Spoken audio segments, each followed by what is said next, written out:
Good evening everyone. Myself Santosh. I am from Karaikudi. So we are having Santosh from Karaikudi as a technical champion. நம்ம என்ன பார்க்க போறோம் அப்படினு பாத்தீங்கன்னா சந்தோஷ் என்னென்ன சிப்ஸ் தான் சாப்பிடுறீங்க? குர்குரே, நேந்திரம் சிப்ஸ், வாழைப்பழம் சிப்ஸ், பொட்டேட்டோ சிப்ஸ் அப்படி நிறைய சிப்ஸ் சாப்பிட்டுருப்போம். மெஷினிங் பண்ணும்போதும் நமக்கு சிப்ஸ் வரும். ஆனா அது மெட்டல் சிப்ஸ். அது சாப்பிடக்கூடாது. சரியா? என்னென்ன சிப்ஸ் வரும் அப்படின்னா continuous chip, discontinuous chip, continuous chips, discontinuous chips, segmented, serrated, continuous chips, built up edge, built up edge, built up edge, அப்புறம் டிஸ்கண்டினியூஸ், மூணு வகையான சிப்ஸ். உங்களுக்கு தெரியாத chips. Segmented, sir segmented, serrated. சரி, அது நீங்க பிரம்மாண்டமா படிச்சிருக்கீங்க. ஆனா கேட்டாங்க கேட்க மாட்டாங்க. சரியா? நீங்க படிச்சது யாரோ ரிசர்ச், உங்களுக்கு ரிசர்ச் பால் ஊட்டி இருக்காங்க. சரியா? ஆனா நமக்கு இது கேட் பால் தான் நமக்கு தேவைப்படும்.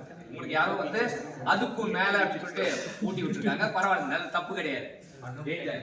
சரி, இங்க பாருங்க. கண்டினியூஸ் சிப்ஸ் எந்த மெட்டீரியல்ல உருவாகும்? Ductile material. மெட்டீரியல் இது டக்டைல் மெட்டீரியல் தான் உருவாகும். Continuous chips with built up edge எதுல உருவாகும்?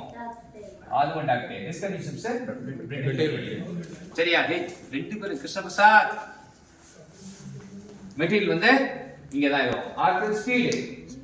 ஸ்பீட் கண்டினியூஸ் சிப்ஸ் ஹை ஸ்பீட்ல தான் ஐ சல்லுன்னு வரணும்.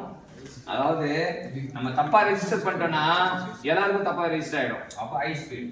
ஆனா பில்டப் எட்ஜ் எப்ப பார்ப்போம்னா அது லோ ஸ்பீட். டிஸ்கண்டினியூஸ் சிப்ஸும் லோ ஸ்பீட். சரியா? ஸ்பீட் தெரிஞ்சிச்சு. அடுத்தது ஃபீட். ஃபீட் கண்டினியூஸ் சிப்ஸ் லோவா இருக்கும். சரியா? இது ஹையா இருக்கும். ஹையா தான், இது ஹையா தான் ஃபீட். லூப்ரிகன்ட். லூப்ரிகன்ட் இங்க சஃபிஷியன்ட்டா இருக்கும். இங்க டெபிசிட்டா இருந்தா பில்டப் எட்ஜ் ஃபார்ம் ஆகும். இங்க டிஸ்கண்டினியூஸும் டெபிசிட் தான். இத பத்தி சொல்ல மாட்டாங்க.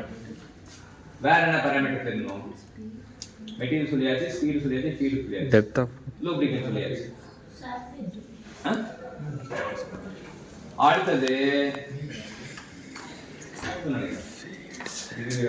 இது 4 தான் பாராமீட்டர். சோ இதுல இருந்து நமக்கு கண்டிப்பா ஒரு புரியும். இப்போ என்ன சந்தோஷம் என்ன புரிஞ்சுது? சிப்ஸ் நிறைய சிப்ஸ் பார்த்தோம். கண்டினியூஸ் சிப்ஸ் எந்த மாதிரி மெட்டீரியல் கண்டினியூஸ் சிப்ஸ் உருவாகும்? டக்டைல். பில்டப் எட்ஜ் எப்ப ஃபார்ம் ஆகும்? அதுவும் டக்டைல் மெட்டீரியல் தான். Discontinuous chips built up. ஸ்பீட் எப்படி இருக்கும்? ஹையா இருந்தா கண்டினியூஸ் சிப்ஸ், லோவா இருந்தா டிஸ்கண்டினியூஸ் பில்டப் எட்ஜ் டிஸ்கண்டினியூஸ் சிப்ஸும். ஸ்பீட் எப்படி இருக்கும்? லோவா இருந்தா கண்டினியூஸ் சிப்ஸ், ஹையா இருந்தா continuous chips built up discontinuous chips. Lubricant எப்படி இருக்கும்? சஃபிஷியன்ட்டா இருந்தா கண்டினியூஸ், டெபிசிட்டா இருந்தா. ஸோ எல்லா சிப்ஸை பத்தியும் நமக்கு சூப்பரா கற்றுக் கொடுத்த சந்தோஷ்க்கு தேங்க்யூ சொல்லுவோம். தேங்க்யூ.